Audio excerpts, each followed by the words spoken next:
Hello दोस्तों, नमस्कार, प्रणाम। आप सभी का दीदी के चैनल पर स्वागत है। और आज बहुत ही प्यारा सा विवाह गीत सुनाने जा रही। पसंद है तो लाइक कीजिएगा, शेयर कीजिएगा और कमेंट में बताइएगा कैसा लगा। देखो सासुररिया माँ फूला फूलावरिया, देखे वो ससुर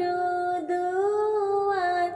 देखे सासुररिया माँ फूला फूलावरिया, देखे वो ससुर दुआर, कहावा मैं देखे वो साली सारा हजिया, कहावा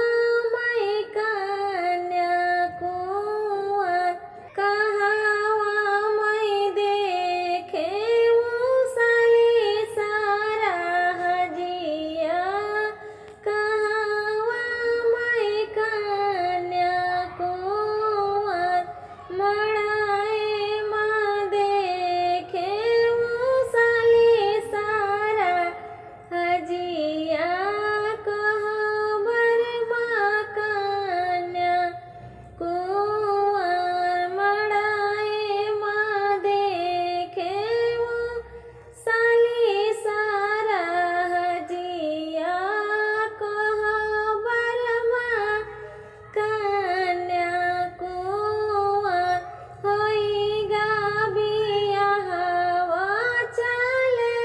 बारा कहबरा, दुल्हन से पूछाई, दुल्हन से पूछई परिवार, होइगा बियाहवा चले बारा कहबरा, दुल्हन से पूछई परिवार, बोला मोरी धनिया माँ से बतावा, कवन आई मैया तोहार, बोला मोरी धनिया तू माँ से बतावा, कवन आई मैया तोहार, जेकर नायखिया से डोरैया सोइया, वैया मैया हमार, जेकर अखिया से डोरैया सोइया, वैया मैया हमार, जेकर है दुल्हे लंबा घुंघटावा, वैया भाभी हमार, जेकर है दुल्हे लंबा घुंघटावा, वैया भाभी हमार, जेकर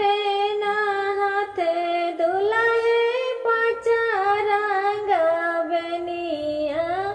वैया दीदी हमार, जेकर हाथे दुल्हे पचरंग बनिया, वैया दीदी हमार, जे हो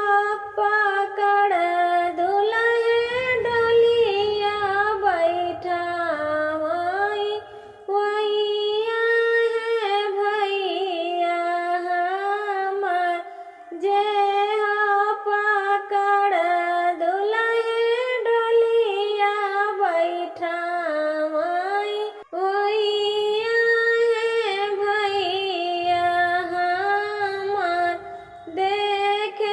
ससुररिया माँ फूला फूलावरिया, देखे वो ससुर दुआर।